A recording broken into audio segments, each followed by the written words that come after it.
Okay guys, this is going to be a pretty quick video. So the last thing we need to do to sort of put these equations together, right, is to learn how to predict if something is soluble or not. So if we remember, solubility means if something can dissolve in water or not. Or we'll say actually dissolve in a solvent or not. Because it can be something other than water. That's totally fine. Oh, I didn't save that. Okay. Solubility. If something can dissolve. So certain things are more soluble than other things, right? And if something is soluble in water, then we call it aqueous, right? So that means that, just as it says, a solution where the solvent is water, right? So in other words, you can dissolve in water, and it's called aqueous, right? And so we abbreviate that as parentheses AQ, right? That means aqueous. So let's go back to our other page really quick. I'm going to turn this off. So when we look at these equations, you sometimes see things after each compound, right? So HCl, you might see S, or BaClA, ClO3, you might see AQ, right? So after each compound, you get to determine if it is aqueous. In other words, does it dissolve? Let's put that in there. Does it dissolve? Or is it solid? So in parentheses, S, oh my God, is solid. In other words, it did not dissolve in water, right? So some things dissolve in water and they're called aqueous. And some things don't dissolve in water and they're called solid, right? And that's true for the products as well. You can determine if this is aqueous or solid as well. And there's a way to determine if it's solid or aqueous, right? So solid or dissolved, the fancy word for that being aqueous. You can also have things in liquid or gas form, but we don't worry about that right now. Right now we're just working in solid versus aqueous.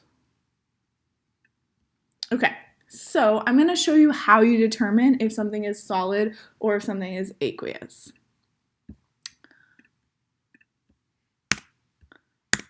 Okay, so how we determine that is we use this handy dandy chart. Let me move this over here so you can see the whole chart. So if something is soluble, again, that means it's aqueous, right? If something is soluble, that means it's aqueous. And if something is insoluble, unable to be dissolved, it is a solid, right? So we use this fancy dancy chart. So if part of your compound is lithium, then that is always soluble, always aqueous, right? And if part of your compound is sodium, or potassium, or ammonium, it's always soluble, right? It's always going to be aqueous, right? So you might have, we'll walk through this in a moment, but right, you might have something with like potassium SO4, because part of that is potassium, then it is always soluble, it's always going to be aqueous. The same thing works for NO3 and C2H3O2, acetate. Nitrate and acetate, they're always going to be soluble, right? So if you have barium nitrate, then because that NO3 is there, it's going to be soluble. If you get down here to ClBr,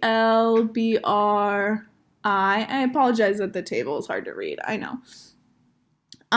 These are soluble, they're aqueous except, so sometimes there are exceptions, right? Except if they're with lead, silver, mercury, or this other version of mercury, right?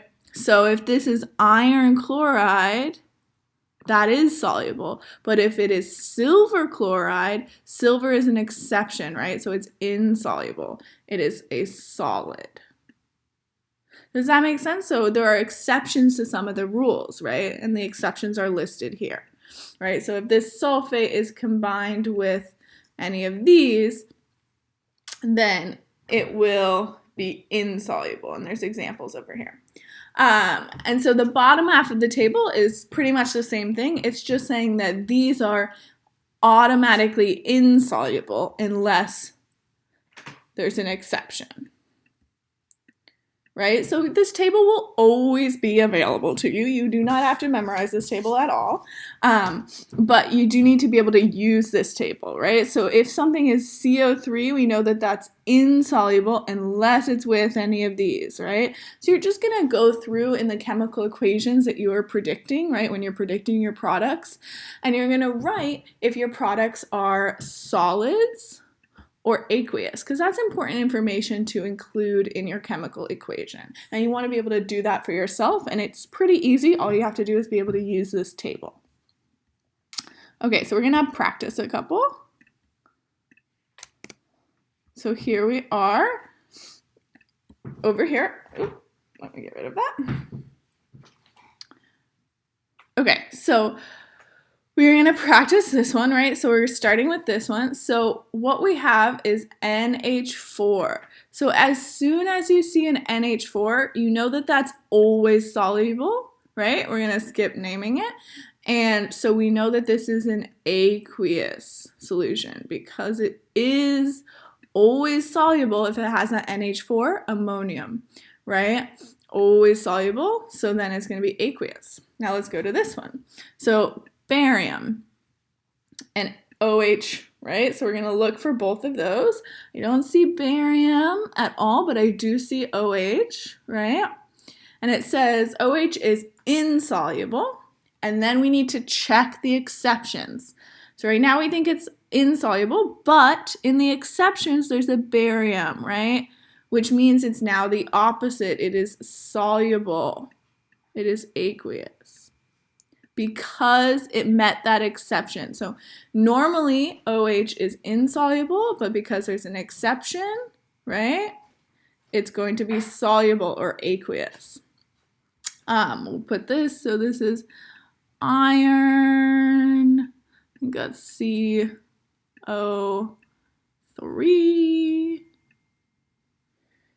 right, iron carbonate.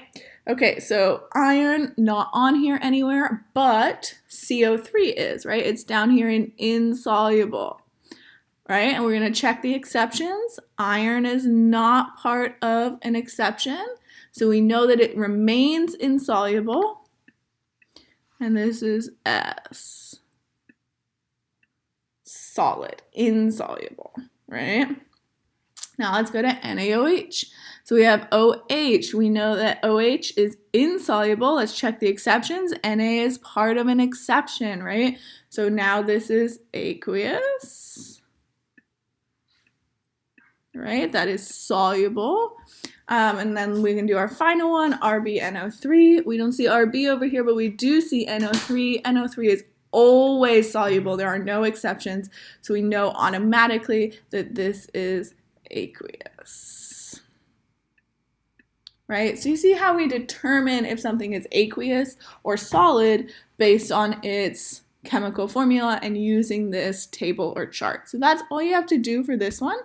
And then there'll be a quick assignment on working through these solubility rules and then putting it all together, you know, going from reactants completely to products, complete with all of your solubilities, all of your everything is balanced, etc. Okay, that's all for today.